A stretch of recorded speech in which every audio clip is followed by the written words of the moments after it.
asleep in the driver's seat. I've been lost in my head for weeks, trying to find what it is I need. Too goddamn tired to sleep. And then there were other times I'm so aware that I lose my mind. Hey, what's up, everybody? Brennan Marcello here. Looking haggard. I look terrible. Whoa, I look terrible. Well, good morning to you. Mid-morning to you. Um,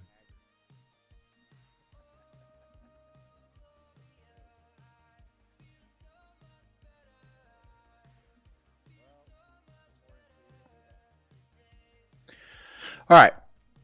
I'm just checking on something. I hope you guys are doing well. Big day in the SEC, potentially. The SEC is, my understanding is they're currently meeting the presidents and chancellors discussing not just college football and scheduling and all that stuff, but also other fall sports and what's going on their campuses, sharing stories, what's going on their campuses, what their testing protocols look like, what their plans are for the upcoming fall, just academically, and then kind of relating that to what's going to go on with fall sports. Of course, the big topic is going to be football because it's the big elephant in the room, the big money maker. And I just don't know. What's up, David?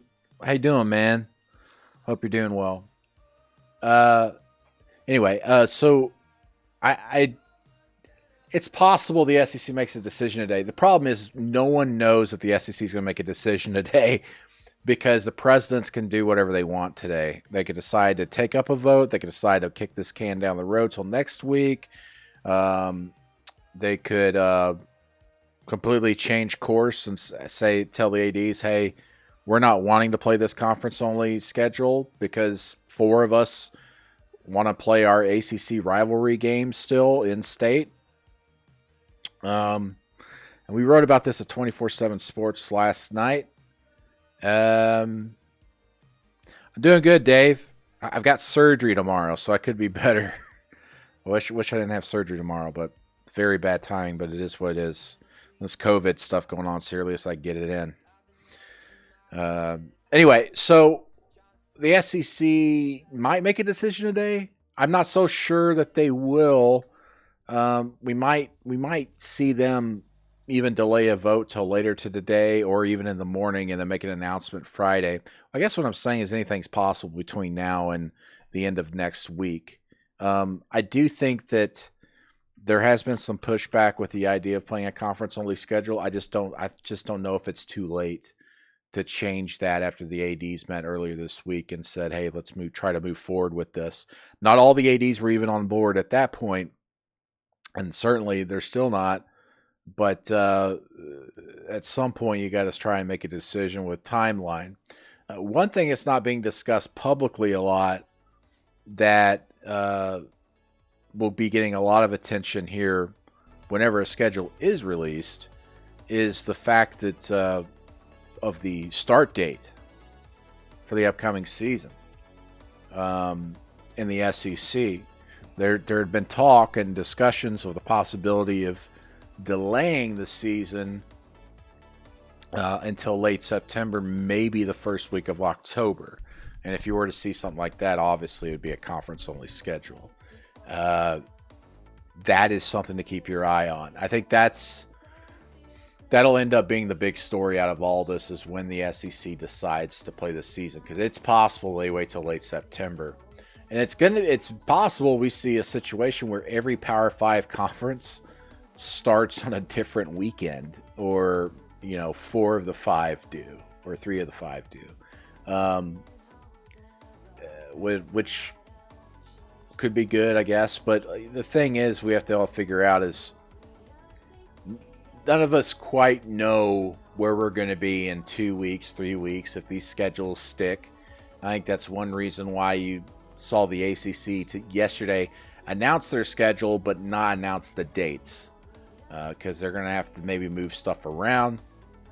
The idea that I've heard from several people in the ACC is that their +1 non-conference game, they would like to play most of those in week 1, which would mean you could potentially see Georgia Tech in week 1, maybe Louisville, Kentucky in week 1, and obviously a big one there, Florida State potentially in week 1.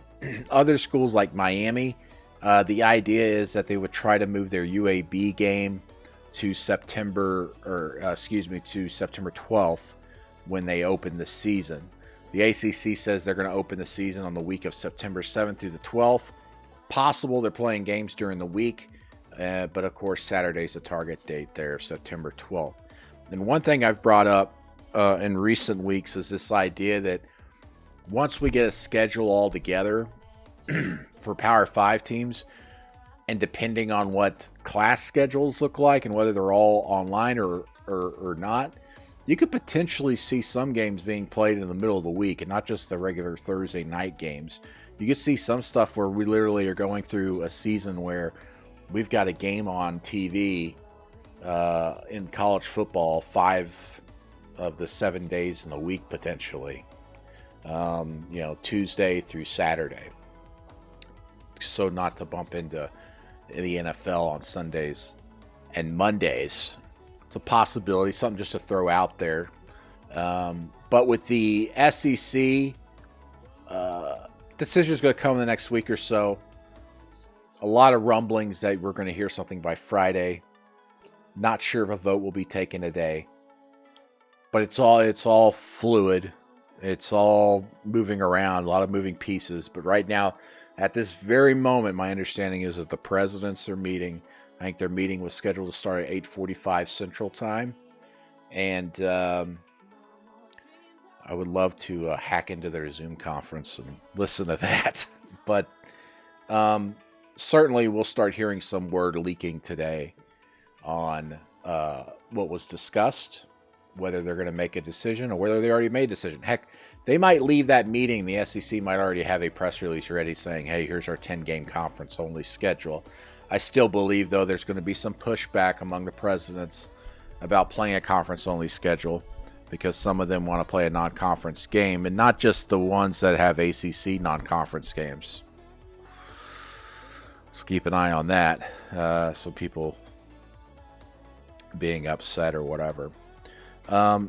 Other conferences, Big 12 is like the most interesting in all of this to me. They're still trying to push ahead with a 12-game schedule. And not only that, a full schedule. Not only that, but they're looking at starting the season August 29th on week 0. The thinking behind that is you start week 0, you've got like 15 to 16 weeks to play 12 games or 10 or 9 or 8 or 6 in a longer timeline before you play a Big 12 championship game and go into the postseason. So we'll see. Bob Bowlesby, the commissioner of the Big 12, said yesterday that they've got up to 5 scheduling options that they're going to discuss next Monday. We'll see if a vote comes. I mean, what's interesting also about the Big 12 is you've got some schools, Oklahoma, for example, which will start practice Friday, preseason camp Friday, because they have a game against Missouri State now scheduled for week 0 on August 29th. And yet the Big 12 hasn't decided yet what the schedule's going to be and whether Oklahoma's even going to be allowed to play Missouri State. But yet Oklahoma's going to be in preseason camp. So what happens, for example, hypothetically, if the Big 12 says, hey, we're starting the season September 5th, you're not playing Missouri State, you're playing another non-conference game, or you're not playing a non-conference game of any sort, and you started practicing a week early or 2 weeks earlier than you're supposed to, isn't that a violation of like some type of NCAA practice rules? So anyway, the idea that the Oklahoma is being allowed to go ahead and practice on Friday leads me to believe that this August 29th date that's being discussed is almost like a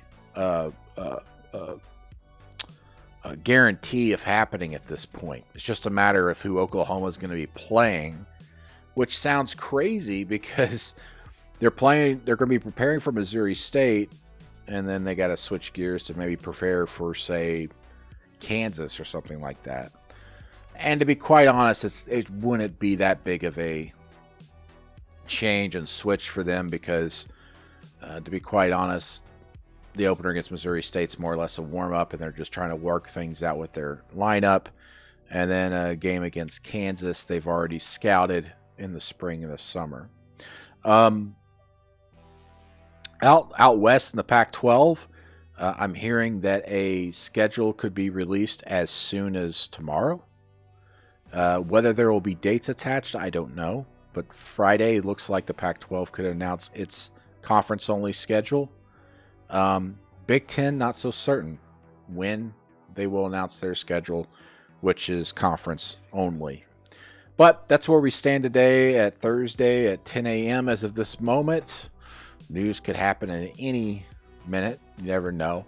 In fact, I'm looking at Twitter now to see if anybody's scooping me, which is very possible. But anyway, the SEC presidents and chancellors meeting this morning right now, discussing the fall football season in addition to other items. That's not the only thing they're discussing. Will they vote on what the conference schedule should look like, conference only or conference plus one or conference plus two? We'll see if they vote. But the feeling earlier this week in the SEC was that they would maybe wait to vote till next week.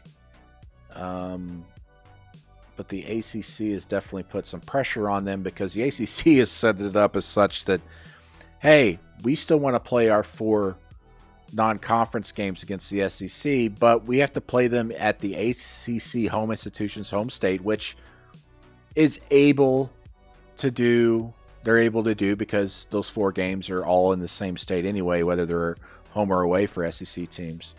But the ACC, I think 3 of the 4 games this year are scheduled to be played at the ACC schools. So that helps TV revenue for the ACC because they get control rights for those games.